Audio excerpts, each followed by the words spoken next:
안녕하세요. 문학소년단입니다. 안녕하세요. 챈들러입니다. 안녕하세요. 수진입니다.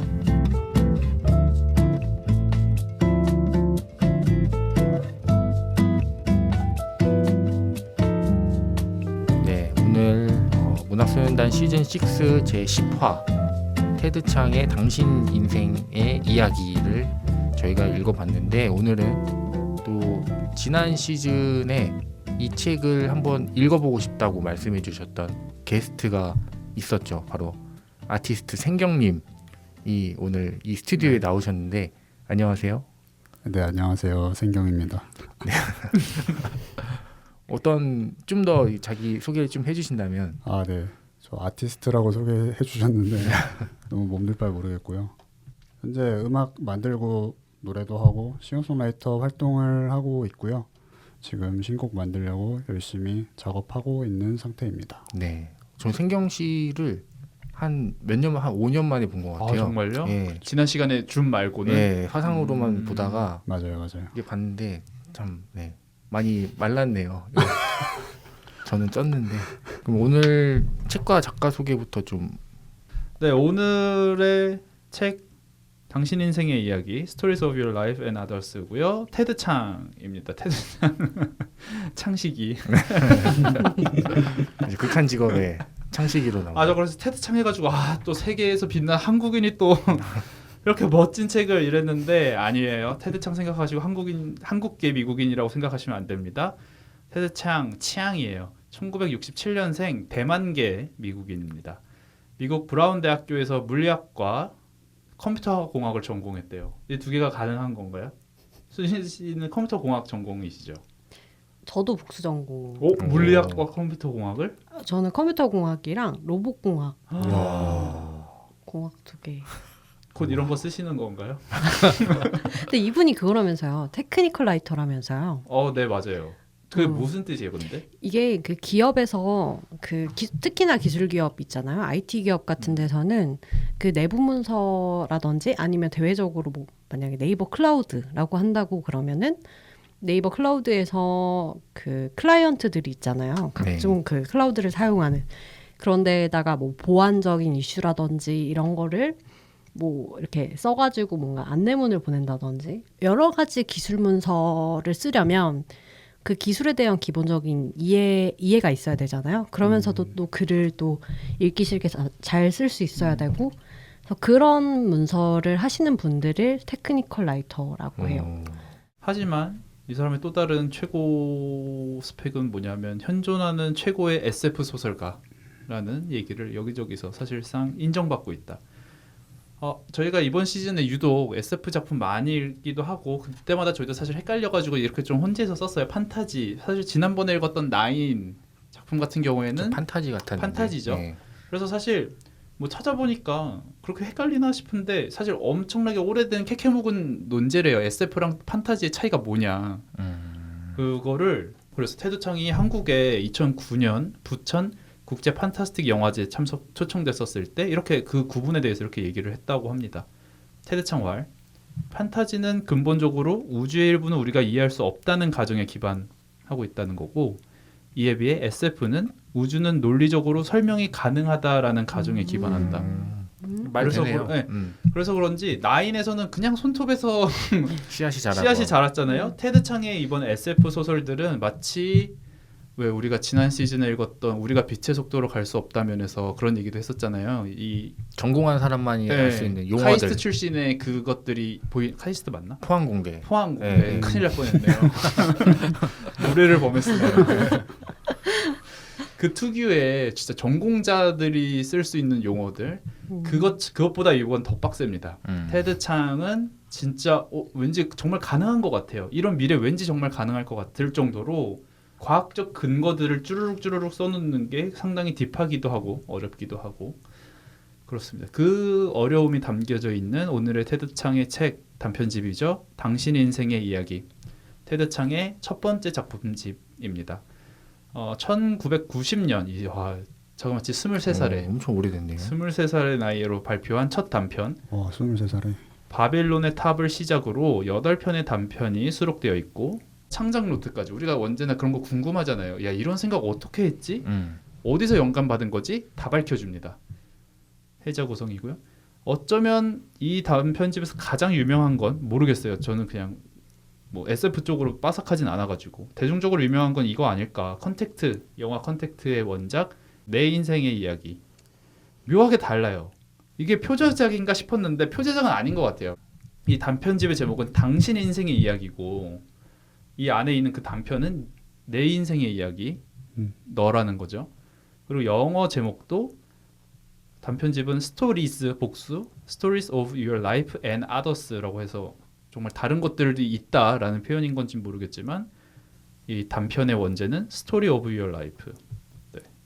묘하게 다릅니다. 저는 이게 표제작인 줄 알았어요. 그러게요. 저도 그런 줄 알았는데. 그건 아닌 것 같아요. 이 8개 중 우리가 읽은 건 3편입니다.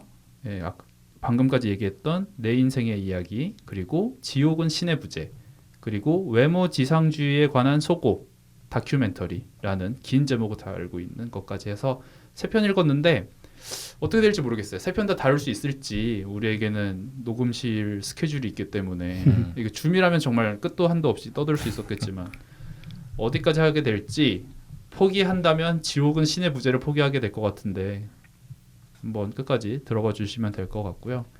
워낙에 각 편의 성격과 매력 특징이 다 다른지라 이번에는 읽어 말아를 다 개별적으로 진행을 해보려고 합니다. 그러니까 사실 우리도 해자 구성 이제서부터 네. 세트 안에 또 세트 이제부터 시작됩니다. 자, 첫 번째 작품 내 인생의 이야기입니다. 와, 이거를 제가 줄거리를 설명해야 되는데 이거 도전입니다. 이거 하면 대단한 겁니다. 여러분 얘가 무슨 소리 하는지 모르겠다? 지극히 정상입니다. 제가 이걸 잘 설명할 수 있으면 지금 여기 안 있죠. 네, 아무튼 자, 내 인생의 이야기 단순 요약하자면 그래도 간단해요. 어느 날 지구에 112개의 외계 기계 장치가 도착을 합니다. 영화 컨택트를 보신 분이라면 영화에서는 이제 우주선이 지구의 지표면까지 가까이 오잖아요. 그리고 그 안에 외계 기계 장치가 있고 거기서 이제 외계인과 조우를 하는데 소설에서는 우주선은 그냥 지구의 궤도에 떠 있다라고 표현이 되고 지구의 지상에 이제 그 기계 장치만 네. 덜렁 나타나게 됐다라는 설정. 그게 좀 다릅니다. 그래서 이거 한참 헷갈렸어요. 저도 컨택트를 먼저 본 사람으로서 기계 장치가 우주선이고 우주선이 뭐지? 그 반원형을 체경이라고 부르나? 그러니까요. 저도 엄청 헷갈리다가 결국엔 그게 아니었어요. 자, 그 세팅이 다른 겁니다. 자, 소설 위주로 계속 설명을 드릴게요. 지구에 112개 나타난 그 기계 장치는 체경이라고 불립니다. 영어로 루킹 글래스인데 글래스인 만큼 그 장치는 하나의 스크린과도 같은 모습을 하고 있다고 합니다. 그리고 그 안에서 외계인이 등장을 하고 그 스크린을 이제 매개로 해서 인간과 소통을 하게 됩니다. 외계인은 생김새도 묘사를 해줍니다. 7개의 다리가 있고 그 위에 몸통이 올려져 있다. 오징어처럼 오징어예요. 생긴 거죠. 네. 그리고 또 중요한 게 이제 눈이 전 앞뒤로 다 달려 있어서 그렇죠. 모든 방향이 다 앞이 될 수 있다라는 게 있고요. 그러니까 이 얘네들에게는 앞뒤 구분 뭐 어디가 정면이지 그런 개념이 없는 거예요. 그렇기 때문에 이들에게 이름이 붙여집니다. 헵타포드 이런 거 언제나 뭐 그런 거잖아요. 뭐 펜타곤 네, 그런 것처럼 헵타가 이제 7을 의미하고 포드가 다리라고 합니다. 아무튼 그래서 이들을 이제 헵타포드라고 소설에서 부르고 저희도 그러도록 하겠습니다. 당연히 당국에서는 각 나라에서는 미국에서는 이들과 소통하고 대처하고 방어해야 되잖아요. 무슨 일이 벌어질지 모르니까. 그래서 마치 여러 SF 영화, 재난 영화 보면 뻔하죠. 대학교 가가지고 전문가들 모시고 그렇죠. 교수님 갑자기 교수님. 섭외해오고. 교수님 그런 거 너무 재밌을 것 같아요. 그렇죠. 가방 한쪽으로 메고 안경 이렇게 올리면서 뭐라고요? 네, 걸어가면서 설명해줘야 되는 그런 거죠. 그러면 꼭 군인은 못 알아듣고. 네. 청바지 입고 코듀로이 자켓 입고. 네, 헬기에서 내려야 되잖아요. 바람 마르가 부는. 그렇죠. 머리 부러져면서. 이렇게 2명을 섭외합니다. 모든 체경에 이렇게 2명이 붙나 봐요. 이게 어쩌면 인류 혹은 모르는 존재와의 소통이 가장 기본인가 봐요. 물리학과 언어학. 물리학이 왜 끼어드는 건가요? 왜냐하면 설명해 주시죠. 저도 물리랑 뭔데 아무튼 그 우주 그렇죠. 물의 이치라고 하니까 사물의 이것도 어떤 이치를 물이고 다루니까? 사물이고 그 이치를 파악하기 위해선 물리가 필요한 것이고 이들과 소통해야 되니까 언어학이 필요합니다. 둘 중에 누가 주인공일까요? 언어학자입니다. 언어학자 루이즈 뱅크스가 바로 주인공이고 그렇게 이들이 소통을 하면서 당연히 헵타포드의 음성 언어, 문자 언어 파악하고 배워가고 그렇게 좀 소통 좀 해보려고 하다가 소통도 많이 했고 실제로 그러다가 어느 날 아무 이유 없이 뿅 사라지고 끝이 납니다. 이거는 일단 그냥 간단한 스토리 라인인데 중요한 건 플롯보다도 설정과 구성이에요. 먼저 구성이 중요한데 교차 서술됩니다. 주된 플롯인 외계인과의 접촉 그리고 언어 습득 과정이 나타나고요. 그 사이사이 다른 대목이 등장하는데 그렇게 바로 교차 서술되는 게 주인공 루이즈 뱅크스가 딸에게 건네는 말, 엄마가 딸에게 건네는 말. 이렇게 시작되는 문장들이에요. 너는 혹은 너를 바라볼 때 혹은 네가 태어난 지 한 달 될 때 일을 기억해 등 딸에게 건네는 말로 이루어진 단락과 아까 설명한 외계인과 접촉하는 스토리 단락이 교차 서술됩니다. 근데 문제가 이 딸에게 건네는 문장들, 딸에게 얘기하는 그 부분이 시제가 아주 이상해요. 뒤죽박죽이에요. 맞아요. 정말 이상해요. 처음에는 많이 헷갈렸는데 그냥 컨셉이라고 생각하고 읽어주신다면 그래도 쭉쭉 넘어갈 수 있습니다. 분명 과거를 회상하면서 딸에게 말을 거는 것 같은데 미래 시제가 쓰일 때가 있고 현재 시제가 쓰일 때가 있고 과거 시제가 쓰일 때가 있어요. 정말 종잡을 수 없어요. 게다가 읽어보면 딸은 이미 20대 때 사고로 사망한 상황입니다. 왜 이러는 걸까? 왜 이런 서술이 이루어지는 걸까를 알게 되는데 독자들은 자연스럽게 왜냐하면 헵타포드 이 외계인과 소통하면서 헵타포드의 발화 언어와 문자 언어를 이제 습득해야 되잖아요. 소통하려면 그리고 언어학자 천재 언어학자니까 습득할 수 있고 습득했고 주인공은 이제 너무 거기에 이제 매몰되다 보니까 그 언어로 그 언어 체계로 생각을 하게 돼요. 근데 그게 그것 때문인가요? 이 시제가 뒤틀리는 게 이 언어 때문인. 네, 그렇죠. 헵타포드 언어를 배우면서 헵타포드 언어는 이제 인과관계가 아니라 시제가 뒤죽박죽이 되고 이미 모든 걸 안 상태에서 발화가 아니라 그러니까 이전에는 그냥 인간이기 때문에 이렇게 말할 수가 없었고 이렇게 사유 체계가 구성이 안 됐는데 헵타포드를 배우고 그 사고 과정을 습득하다 보니까 네. 딸에게 이렇게 말을 걸게 되는 그렇죠. 거죠. 그러니까 제가 얕게 이해한 바로는 헵타포드 언어를 배우면서 뭔가 과거, 현재, 미래가 약간 하나가 되는. 저도 인과가 그게 뒤틀린다는 거는 이해를 했는데 그게 언어 때문이라고는 아니라고 이해를 했거든요. 그럼 이해를 제가 잘못했나 보네요. 이렇습니다, 이 책이. 사실 어려워요. 여기서 누가 잘했고 잘못했는지는 네. 우리도 몰라요.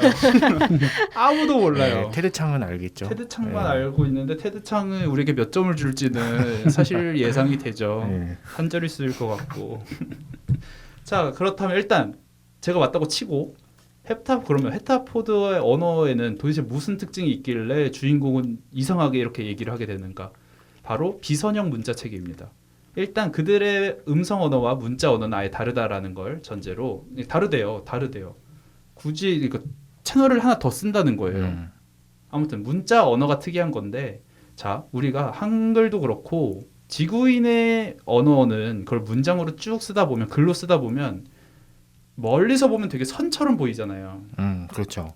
사발통문이라고 하더라도 그 선을 구부려서 원을 만든 거고 어쨌든 선입니다. 이게 위에서 아래로 쓰건 만화책처럼 뭐 왼쪽에서 오른쪽으로 쓰건 오른쪽에서 왼쪽으로 쓰건 어떠한 방향으로 쓰게 됩니다. 왼손잡이든 오른손잡이든.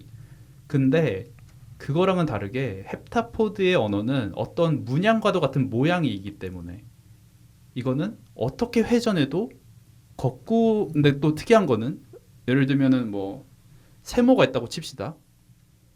세모는 어떻게 회전해도 세모잖아요. 마치 아까 생경 씨가 설명한 것처럼 어디에도 눈이 있어서 다리가 7개라서 이들에게는 앞뒤가 없다. 그렇죠. 벌써 어려워요. 그러니까 처음과 끝 끝을 구분하는 것 자체가 의미가 없어요. 네, 그렇죠. 일직선의 어떤 언어를 쓴다면 문장의 처음과 끝이 존재하는데 이제 헵타포드의 언어는 어떤 모양, 문양 같은 거라서 그러니까 여기 그런 표현이 나오더라고요. 그러니까 우리는 언어를 1차원으로, 그러니까 정보가 1차원으로 들어오는 거죠. 근데 이 헵타포드의 언어는 2차원이라서 좌표가 2개인 거죠.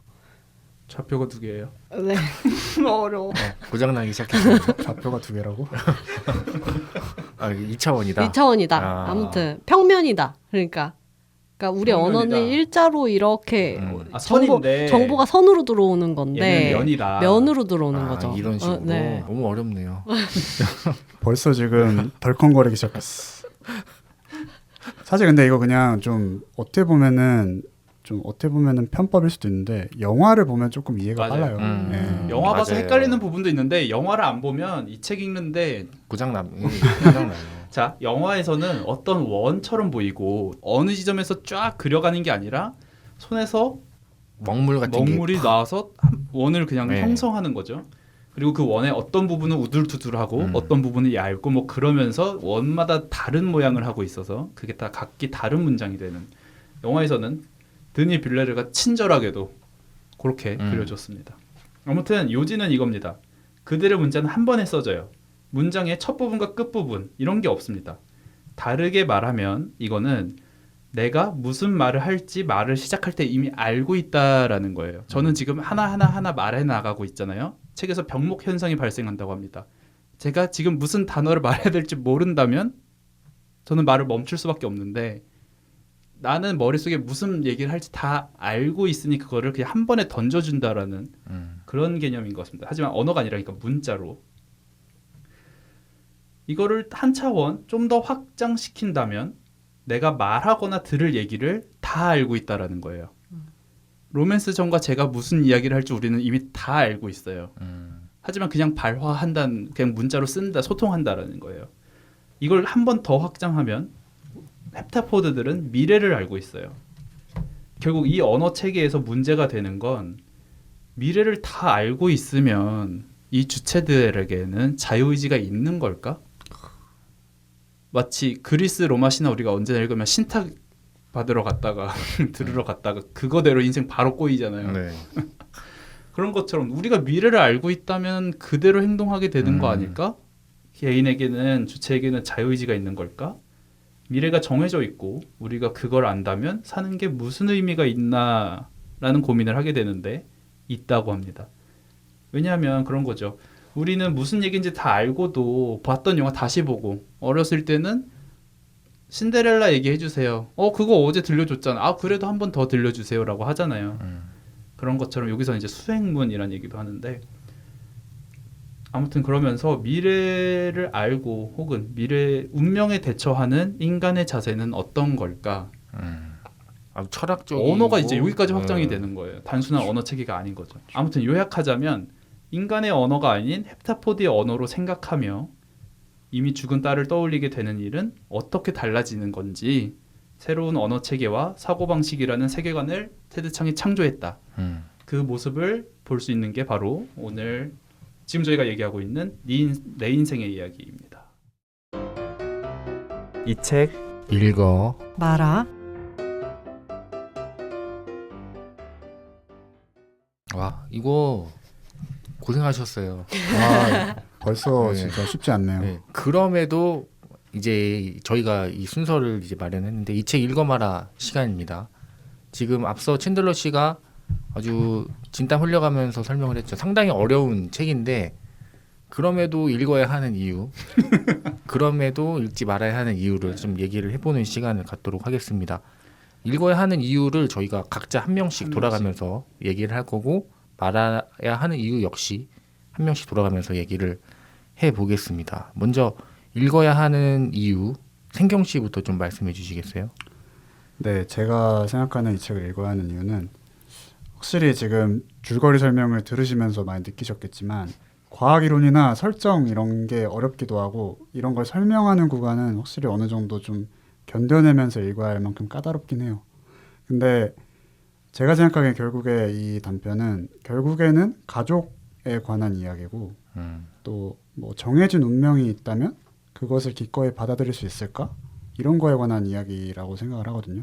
사실 주제가 어떻게 보면 간단해서 읽기에 나쁘지가 않고 특히 그리고 이 작품의 결말 부분에 굉장히 진한 여운이 있어서 저는 이 책을 추천하겠습니다. 네.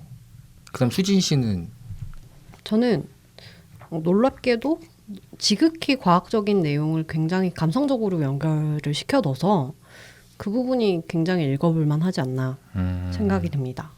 네. 그다음 로맨스정이 읽어야 하는 이유는요. 요즘 내 의지가 좀 나약하다. 뭔가 대단치 않아 보이는 것이라고 하면 좀 그럴 수도 있어요. 왜냐하면 저는 이 헵타포드가 지구에 왔을 때 이 언어학자가 이렇게 소통하려는 시도를 보면서 저렇게까지 이렇게 알아내고 싶을까? 뭐 이런 생각이 좀 들었거든요. 저렇게까지 막 미쳐가지고 해야 되나? 이런 그냥 오징어인데. 네. 그냥 하다가 뭐 구경하다 그냥 가는 애 같은데. 그래도 돈을 많이 받지 않을까? 뭐 그런 프로젝트에 고용되면 그럴 수도 있겠네요. 그렇죠. 아무튼 뭔가 그런 거에 열중하는 그런 모습들을 보면서 내가 좀 동기부여가 되고 싶다. 아니면 좀 열심히 살아보고 싶다. 저는 이 피로감이 되게 컸어요. 읽으면서. 얘네 왜 이렇게까지 야, 왜 진심일까? 이렇게까지 열심히 하는 거야? 이라는 생각이 좀 들어가지고 제가 웨버 대령처럼 좀 그냥 냉소적으로. 좀 대충 했어도 되지 않았나라는 생각인데 네, 그런 사람들을 보면서 그런 사람들 보면서 좀 저 사람이 저렇게까지 하는 이유는 뭘까? 그럼 한번 파보는 재미도 있을 것 같습니다. 열심히 사는 사람 옆에서 보면서 느끼는 어떤 네, 동기부여? 저 사람 진짜 열심히 사네 이런 거. 약간 그런 거 아니에요? 학자들의 광기 그런 거 아니에요? 맞아. 베이비드 스타 주던 얘기가 든 거죠. 광기인 것 같아요. 마지막으로 챈들러 이거 하는 이유 너무 쉬운 거 제가 먼저 선점해가지고 좀 죄송하긴 했는데 진짜 하나도 모르겠어요. 제가 설명했지만 하나도 모르겠어요. 근데 하나도 모르겠는데 이거 하나는 알아요. 너무 개쩔어요. 개쩝니다 진짜. 미쳤어요. 개쩔어요. 거기서 느껴지는 어떤 경외가 있습니다. 맞아요. 감동이 있고요. 그리고 언젠가 이해하고 싶다라는 욕심도 생겨요. 이 책을 제대로 한번 이해해 보고 싶다. 아니면은 제대로 이해해보고 이 싶다. 책을 나중에 물리학자랑 친해져가지고 이런 거 다 하나하나 설명 들으면서 언어학자랑 친해져서 뭐 하나하나 설명 들으면서 진짜 잘 이해해보고 싶다. 학구열을 욕심도- 불러일으키는 작품이네요. 자, 이제 이 책을 읽지 말아야 하는 이유를 또 돌아가면서 한번 얘기를 해보도록 하겠습니다. 이번엔 역순으로 한번 해볼까요? 다시 한번 챈들러 씨가 네. 바로 면접 같네요. 개쩔긴 하지만 개쩔긴 하지만 예. 사실 그거잖아요. 책 지난번에 얘기했던 것 같은데 나인 때도 지난번이 아니라 지지난번 나인 때 책 사실 읽기만 하는 건 뭐 그 자체로 취미긴 하지만 그것보다 재밌는 게 책 읽고 수다 떠는 거잖아요. 근데 너무 어려워서 네. 사실 저희도 지금 걱정입니다. 지금 녹음 시간 1시간 반 남았는데 이제부터 무슨 얘기할 수 있을까? 수다 떨기엔 너무 어렵다. 아니 이해한 사람이 있어야 수다를 떨지. 그렇죠. 무슨 말 해야 될지 모르겠어요, 사실. 네. 그다음 로맨스 정입니다. 영화 컨택트 안 봤으면 어쩔 뻔했냐. 이 작품 왓챠 없었으면 구독이 필수다. 이거 안 봤으면요. 저는 아직까지도 이 책 읽고 있었을 것 같아요. 그만큼 너무 저한테 너무 어려웠고 약간 그 PSAT 지문 느낌이었거든요. 읽으면서 이런 거를 내가 왜 읽고 있어야 되지? 그러니까 책이 아니라 그런 지문들 있잖아요. 시험용 지문들. 정말 이게 어떤 사람을 평가하는데 중요한 걸 보는 질문인가? 이런 게 들었는데 그런 스트레스가 비슷하게 다가왔고 한마디로 골치 아픈 책이기 때문에 굳이 피로감 느껴가면서 읽지 않으셔도 좋을 것 같습니다. 그다음 수진 씨는요? 저는 요즘 트렌드가 그런지 몰라도 약간 용어 번역이 조금 새롭다고 느꼈어요. 그래서 저도 이건데도 약간 과학 용어가 약간 번역이 조금 다르게 돼 있어가지고 그래서 뭔가 학술 용어가 나와가지고 찾아보면은 개념적으로는 배우는 단어이기는 한데 약간 다르게 번역이 돼 있어가지고 아마 역자가 우리나라 문이과 정규 교육과정을 안 거치고 어디 유학을 갔다든지 아니면 좀 이게 책이 나온 지가 좀 오래됐나요? 그래서 좀 시대상이 안 맞아서 그런가? 16년에 나왔네요. 그러면 되게 최근인데. 그럼 저의 배움이 부족할 수도 네. 있습니다. 네. 네. 용어가 조금 어렵다. 네. 그다음 생경 씨 읽지 말아야 하는 이유는요? 네, 이제 저 같은 경우에는 이게 특히 SF 장르 중에서도 하드 SF라고 해가지고 되게 그 실제 과학에 크게 벗어나지 않는, 그래서 굉장히 어떻게 보면 그 고증이라고 해야 될까요? 그런 데서 너무 말이 안 되지 않도록 하게 되는 장르적인 특성상 그 뭐 지금까지 다 말씀해 주셨지만 작품 전체의 어떤 이과력이 굉장히 상당해요. 이과력만 상당하게 아니에요. 뭐 자꾸 언어 그렇죠, 관련한 그렇죠. 얘기도 맞아요. 너무 많아가지고 네. 뭐였죠? 뭐 그쵸 뭐. 어표. 격표지가 뭔지 한참 찾아봤는데도 아직도 몰라요. 저는 격표지가 어디가 뭔지도. 나와? 그래서 저도 막 뭐 지금 뭐 격표지 말씀해 주셨는데 페르마의 원리 맞나? 페르마의 원리 뭐 어휘 문자 뭐 별게 다 나오죠. 그리고 저는 체경이라는 단어도 뭔지 몰라서 검색했거든요. 근데 에이프릴 체경이 나오지 않던가요? 아니요, 체조 경기장 얘기가 제일 많아요. 그 체조 경기장 와 요새 체조 경기장을 체경으로 줄여요. 이 자리 어떻나요? 이런 거 제일 많이 미쳤다. 나옵니다. 아, 그래서 아무튼 굉장히 좀 뭐 다른 분들께서 다 말씀해 주셨지만 좀 많이 좀 어려운 부분이 있는 게 사실이고요. 그래서 저는 사실 읽다가 너무 감당이 안 되시면 이거 영화로 보는 게 정말 좋은 방법이라고 맞아요, 생각합니다. 맞아요. 아 영화 먼저 보시고 보는 편이 훨씬 네. 나아요. 맞아요. 책 먼저 영화는 되게 읽으면, 좋아요. 예. 자 길게 얘기했지만 첫 번째 이유 어렵다, 두 번째 이유 어렵다, 세 번째 이유 어렵다, 네 번째 이유 어렵다예요. 이걸 가장 단적으로 얘기하는 게 바로 이 대목입니다. 잠깐 창작 노트를 살펴볼게요. 이 중편은 물리학의 변분 원리에 대해 품었던 흥미에서 생겨났다. 쭈르륵 가다가 어떤 사람이 피할 수 없는 운명에 대처하는 이야기에 변분 원리를 대입할 수 있을지도 모른다는 생각이 떠올랐다. 변분이 뭔가요? 변분 원리 미분 찾아봤습니다. 아닌가요? 변분이? 변분 원리 치니까 양자역학을 설명하려고 해요. 기가. 저는 미적분도 아예 모릅니다. 네, 미적분 얘기가 나와요. 실제로 책에서도 나오죠. 네, 거기서 네, 또 네, 건너뛰었어요. 와, 진짜 양자역학이네요. 자, 여러분 양자역학 얘기가 마블에도 나와요.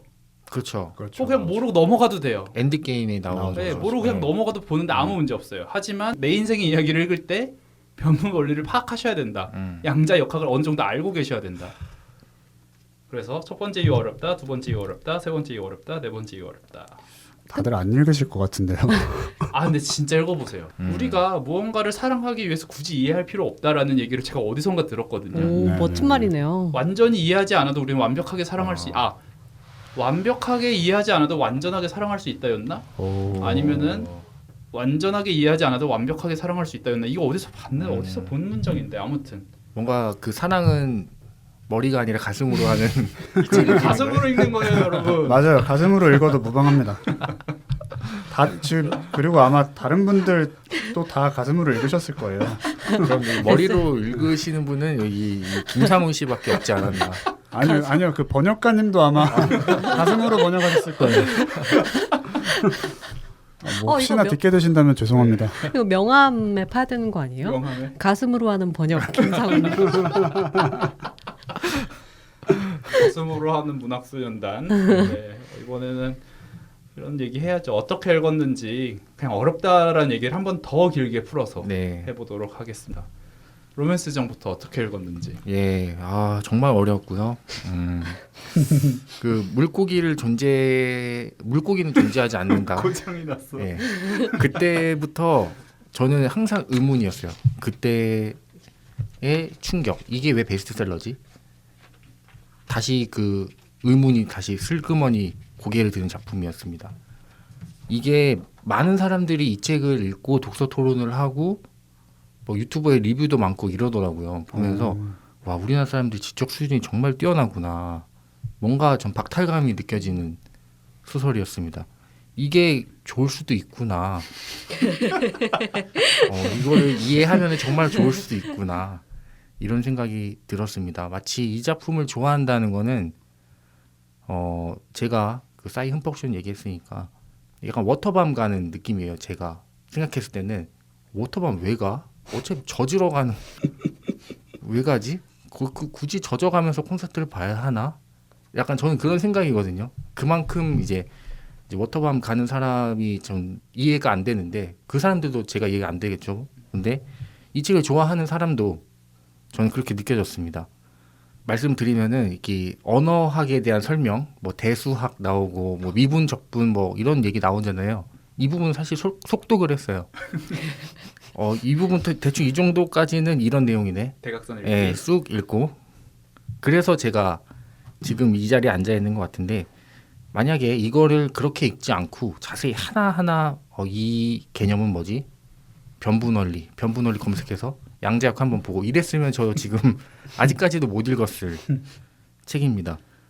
그리고 또 선행학습의 중요성을 다시금 깨달았는데 이 영화 컨택트 이거 안 봤으면은 저는 아예 그림조차 못 그렸을 것 같아요. 그러니까 뭐 체경이 어떻게 생겼는지조차 예, 파악 못하죠. 그렇죠. 그리고 뭐 헵타포드가 제가 뭐 챈들러 씨가 아까 소개해 주셨지만 저도 뭐 듣자마자 오징어라고 얘기한 거는 컨택트의 이미지가 있었기 때문이죠.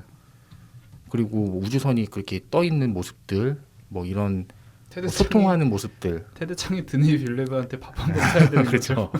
제 생각에 그냥 이 영화랑 지금 이 단편이랑 저희가 세트로 팔아야 될 것 같아요. 네, 진짜로 그 정도로 선행학습이 참 중요하구나 이런 걸 깨달았던 작품이었습니다. 그리고 뭐 칭찬을 좀 한다면은 작가의 상상력에는 정말 박수를 쳐주고 싶어요.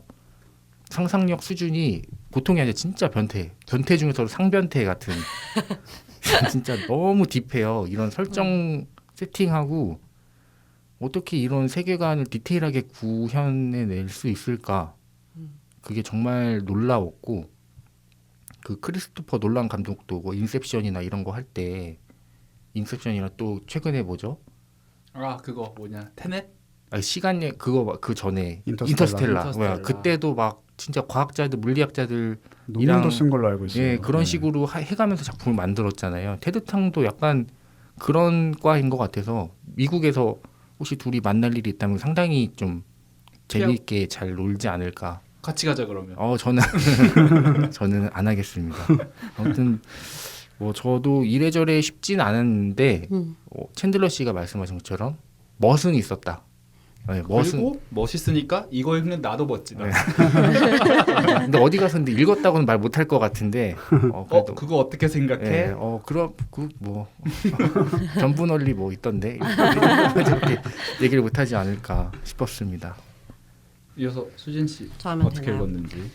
저는 드니 빌레브 감독 액션 무비를 보고서 재밌다. 그러고 이제 컨택트를 뭐가 있나요? 그 시카리오 시리즈가 아마 그렇죠. 드니 빌레브일 거예요. 맞아요, 너무 맞아요. 좋죠. 그래서 컨택트를 보려고 했는데 딱 켰는데 분위기가 너무 다른 거예요. 그래서 뭐 이 고요한 듯 시끄러우면서 이 기괴한 분위기는 뭐지? 해가지고 얼마 못 보고 껐어요. 벌써. 정말 인트로만 거의 보고 아유 안 되겠다 이거 껐는데 그 먹물 나오는 것까지 보셨나요? 네 막 이렇게 오징어 막 이래가지고 그래가지고 안 되겠다 그래가지고 껐는데 이 책을 읽고서 이 컨택트가 이 내용이었다는 걸 알고 이렇게나 복잡하고 학문적인 이야기를 읽고서 이걸 영화로 담으려고 시도를 했다고 하는 경외감이 좀 서렸습니다. 얘도 또라이다. 네, 드니 빌레브가 이 사람도 여간 변태가 아닌 것 같다. 아무튼 의외로 이 내용 자체는 이 단편은 또 재밌게 읽기는 했고 뭐 완전히 이해하진 못했지만 뭐 표음 시스템이 표의 시스템보다 되게 효율적이라고 굉장히 믿고 있었는데 한국인들 다 이 믿음이 있죠. 네, 네, 한자보다 한글이 더 좋아. 네. 그래서 아니라는 것도 좀 재밌었고 이렇게나 세세하면서도 아까 말씀하신 것처럼 거대한 상상이 굉장히 같은 인간으로서 흥미로웠던 것 같아요. 그다음 생경님은 또 어떻게 읽으셨을까요? 네, 뭐 지금 다들 영화 말씀을 하시는데 저도 이 영화를 먼저 봤어요. 근데 뭐 이제 수진님께서 말씀하셨던 약간 그런 시끄러우면서 기괴한 분위기가 저한테 너무 취향이었어가지고 저 이 영화 진짜 너무너무 인상 있게 봤거든요. 그래서 이 책에 흥미를 갖게 되신 거예요? 네, 맞아요. 이게 또 음악이 좋은 영화라고 또 평을 많이 받더라고요. 맞아요. 진짜 음악도 그렇고 약간 그런 외계 같은 이질감이 느껴지는 그런 좀 음악이라고 해야 될까요? 소리? 그런 것들이 되게 매력적으로 느껴져서 저는 이 영화를 너무너무 인상 깊게 봤고 저는 진짜 그래서 그 영화 속에 있는 헵타포드 먹물 띡 하면 나오는 동그란 거 네. 그거 되게 타투로 새기고 싶다고 막 와. 한동안 생각했었거든요. 타투까지요? 네, 너무 진짜 멋있어가지고. 진심이신데요? 네, 근데 근데 뭐 어떤 내용으로 타투를 새기시려고 그러니까 그게- 헵타포드 언어로 그게 구글에다가 예. 구글에다가 헵타포드 랭귀지인가 치면은 나오나요? 다 나와요. 그게 뭐 그러니까 아마 대단하네. 진짜 네, 덕후들 그렇죠. 많아요. 변태들이 또 네. 덕 중에 덕은 양덕이라고. 네, 역시 그런 거 보면서 막 이거 멋있는데 저거 어. 멋있는데 하면서 좀 한동안 생각했었는데 아무튼 그래서 저도 이 책을 읽게 되었는데 그 뭐 계속 말씀드렸지만 제가 또 수포자거든요. 그래서 수포자였어서 더더욱 또 까다로운 난이도긴 했는데 그래도 전체적인 이야기의 흐름을 이해하는 데는 특히 어려움은 없었던 것 같아요. 제가 대학생 때 이건 강의에서 들었던 것 같은데 사용하는 언어가 사고방식에 영향을 끼친다는 이야기를 들은 적이 있거든요.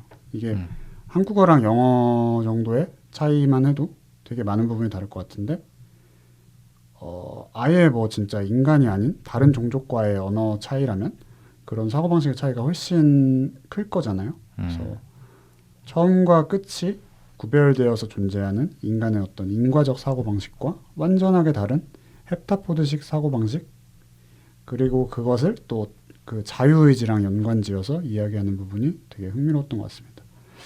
만약에 필연적인 미래, 반드시 일어나는 미래를 알 수 있는 능력이 나한테 생긴다면 그 능력은 과연 축복인지 저주인지 개인적으로 좀 궁금하기도 했고요. 저라면 아마 무서워서 좀 거절할 것 같기도 해요.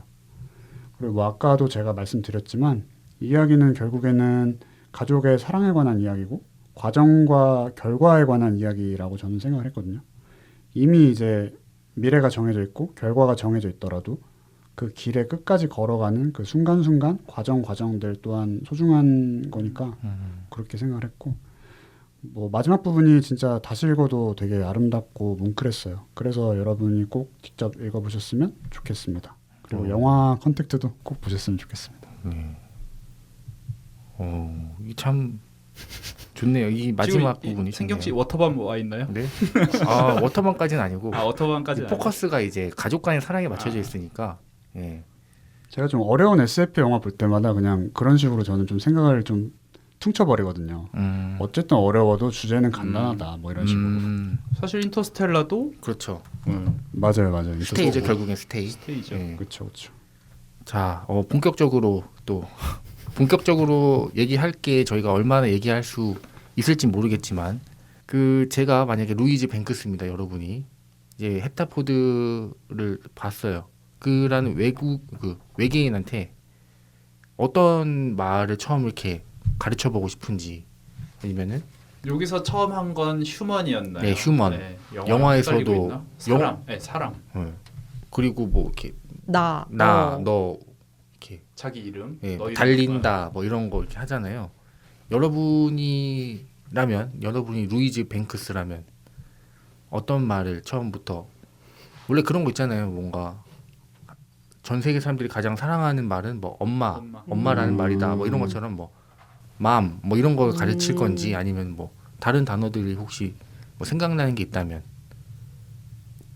저는 말이 아니라 그런 거 있잖아요. 막 뭐 확실하지 않은데 그런 거 있다고 들었거든요. 그런 지구가 어떤 행성이고 뭐 어떤 문명이 있고 이런 거를 마치 약간 그런 지구 샘플팩 이런 것처럼 모아놓은 그런 보관함 같은 게 있다고 저는 알고 있어요. 근데 외계인 만날 때 딱 그렇죠. 요거. 우리 지구는 이런데야 이러면서 딱 보여줄 수 있는. 그게 있대요. 나사에 있나 믿거나 보네요. 말거나요. 믿거나 말거나인데. 유튜브에서 네. 떠도는 근데 저는 그런 측면에서 헵타포드를 만난다면 케이팝을 들려줘야 된다고 생각합니다. 또 에피메테우스 안 되게 들을 수 막 없죠. 네. 누구 거? 하이보이? 그렇죠. 그러니까 블랙핑크랑 BTS 정도. 뭐 근데 요새 뭐 다른 분들도 유명한 분들 많지만 아무튼 그렇죠. 대표죠. 맞아. 되게, 궁금하네요. 헤비메탈 들려줘야죠. 대가리 혼란에 빠질 것 같아요. 대가리 깨지라고. 근데 케이팝을 알려준다는 거는 상당히 상당히 어쨌든 국뽕이 네. 어쨌든 대중문화니까 대중문화니까. 인간이 괜찮네요. 갖고 있는 대중문화니까 사실 뭐 진지한 건 아니고요. 그럼요. 개드립 쳐봤습니다. 저희가 뭐 드립 치려고 모인 자리라서 처음 만난 자리면 일단 그러니까 그러니까 이게 이거야라고 얘기할 수 있어야 되잖아요. 네. 들려주거나 그러니까 대뜸 그냥 뭐 어떤 단어를 말해줄 수는 없을 것 같고 사실 뭐 단어들은 많잖아요. 욕 같은 것도 있고. 욕가락 치면 그렇죠. 너무 재밌겠네요. 네, 원래 그 전자사전 같은 거 사면은 입력한 다음에 소리로 출력시키잖아요. 아 추억이다. 그렇죠. FUCK 이런 거. 네, 그래서 그렇죠. 저는 뭐 외계인, 외계인 너 외계인 이런 거. 너 외계인, 나 휴먼. 휴먼 이런 거. 외계인. 되게 깔보는 거. 난 사람, 넌 외계인. 넌 누구? 뭐 이런 거 할 것 같아요. 그리고 저도 약간 그런 거 한번 가르쳐 보고 싶어요. 아까 지나가면서 말씀드리겠지만 욕 같은 거 좀. 눈 깔아. 예, 뭐 그런 거. 아 힘나. 어디 눈을 똑바로 뜨고. 그렇죠. 그 외국인이 한국말 잘한다는 평가를 받기 위해서는 욕을 잘해야 되거든요. 임마. 그렇죠. 욕은 아니지만 그렇죠. 마. 존나 매워 뭐 이런 거 있잖아요. 그런 것처럼 그런 거를 좀 이렇게 잘 가르치면 소통이 거기서 사실 많은 게 함축됐잖아요. 막 아 진짜 직관적인 아니, 언어죠. 그렇죠. 아니 아 맞네. 그냥, 한국인이라면 아니 네, 진짜. 아니 진짜 근데 솔직히 말해서 아니, 뭐 이런 근데. 거, 그렇죠. 이런 거 좀 알려주지 않을까. 얘네한테 막 마른 오징어 먹방 이런 거 보여주면 싸움 날려나? 근데 왜 언제나 외계인은 그렇게 다리가 긴 그런 형태로 나올까? 언제나 우주 전쟁의 그쵸. 로봇이었구나. 그거는 로봇도 그렇고 대체로 뭔가 맨인 블랙 이런 거 봐도 좀 그러니까 어떤 상상력의 한계일까요? 왜 항상 그런 식으로 오징어처럼 묘사를 하게 되는지. 약간 민머리 괜히 못생긴 사람 보고 오징어라고 하는 게 아니네. 외계인이라 인간이 아니라는 거죠. 나 휴먼. 외계인.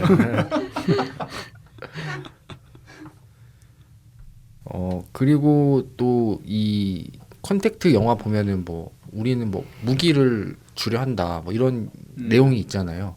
왜냐면은 뭐 3,000년인가 그 뒤에 우리가 되게 인간한테 신세를 져야 될 일이 있으니까 우리가 뭐 이렇게 무기를 주겠다 뭐 이런 식으로 영화에서는 봤던 것 같은데 맞아요. 책 얘기는 못 하겠네요. 잘 몰라서. 근데 만약에 그 외계인이 뭔가 이렇게 기술이나 뭐 이런 거를 준다면 그런 거 있잖아요. 뭐 애플이나 삼성에서 뭐 또 외계인 고문했다 납치해가지고. 뭐 하면서 이런 신기술이 나오곤 하는데 여러분들이라면은 어떤 기술을 어떤 요구하고 싶나? 기술을 좀 이렇게 이거 좀 알려줄 수 있어? 이렇게 얘기를 할 것인지. 좋다. 어떠실 것 같으세요? 저는 그거요. 후각 저장 장치랑 이동 장치. 후각 저장. 네. 지금은 소리는 저장이 되고 시각 정보 저장이 되죠. 그쵸, 카메라로. 비디오로. 그렇죠. 후각이 저장이 안 된단 말이에요. 그거. 예를 들면 방금 내가 어떤 향 지나가는 사람한테 맡았는데 좋았어. 싹 해가지고 그 향 뭐 백화점 가서 이 향 뭐예요? 맡게 해주고. 약간 무교동 낙지 골목의 냄새 이렇게 딱 저장해놓고 그런 거. 그런 거 맞게 하면 또 헵타포드랑 싸움 나는 거 아니에요? 이거 오징어 냄새야. 이거 오징어 냄새야. 나 휴먼. 너 오징어. 네. 무교동 낙지고. 뭐 그런 것도 있을 수 있겠죠. 아까 잠깐 얘기 나오긴 진짜 했었는데. 그 생각하지 못했는데. 이거 애들 모아놓고 있는 건지 모르겠어요. 그런 거 안 만들고 그거랑 블루투스 샤워기. 괜찮네요 그거. 무선 샤워기. 그러네요. 무선 샤워기 그. 근데 여기 좋네. 그게 나오잖아요. 원격 물질 변환 시키는 내용이 나오잖아요. 마지막에. 나와요. 뭐 체경이. 네, 뭐 체경의 나오죠. 유리를 뭐 변화를 시키는. 근데 그게 된다면은 블루투스. 블루투스 샤워기 가능하지 않나 진짜. 블루투스 샤워기는 처음 생각해봤네요. 블루투스 샤워기. 특허 나중에. 블루투스 샤워기가 뭐예요? 무선 샤워기죠. 샤워기는 언제나 유선이잖아요. 아 물을 이제 블루투스로 끌어오는 진짜 혁명이네요. 그거 물질 변환이 필요하겠네 진짜. 네. 그 정도면 뭐 헥타포드가 할 수 있지 않을까. 저는 그냥 우주선 같은 거 하나 달라 그럴 것 같아요. 우주선. 네, 우주선. 좀 이렇게 해외란다 하죠. 외계도 한번 나가보고. 너무 소박한 거 아니에요? 그래도 한번 그 우주선 아니 해외여행 가려고. 아니 저는 그걸 그 누리호 발사 과정을 보니까 야 저렇게 힘든 거구나 우주 가는 게. 저렇게 돈이 많이 드는구나 했는데 만약에 제가 우주선을 갖게 된다면은 외계인들은 그냥 자유롭게 왕래할 수 있잖아요. 그런 거 관광 상품. 예, 돈 크게 땡길 수 있지 않을까. 개인 소유로 해서. 예, 저 한번 나가보고 싶긴 해요. 저도 우주에 대한 궁금증이 있어가지고 맞아. 네, 한번 태양 근처도 한번 가보고. 승경 씨는 요구하고 싶은 게 있나요? 저는 그냥 뭐 많은 분들 요구하실 것 같은데 뭐 시간 여행이나 아니면 타임머신. 좀 젊음을 오래 유지할 수 있는 뭐 그런 거죠. 뭐. 타임머신을 깜빡했네요. 예. 그러니까 막 이 작품에 나오는 것처럼 막 예정된 미래를 보고 싶진 않은데 미래가 어떻게 돼 있을지는 궁금하긴 해요. 나 빼고 미래. 나 빼고 미래. 예. 나는 안 보고. 그렇죠.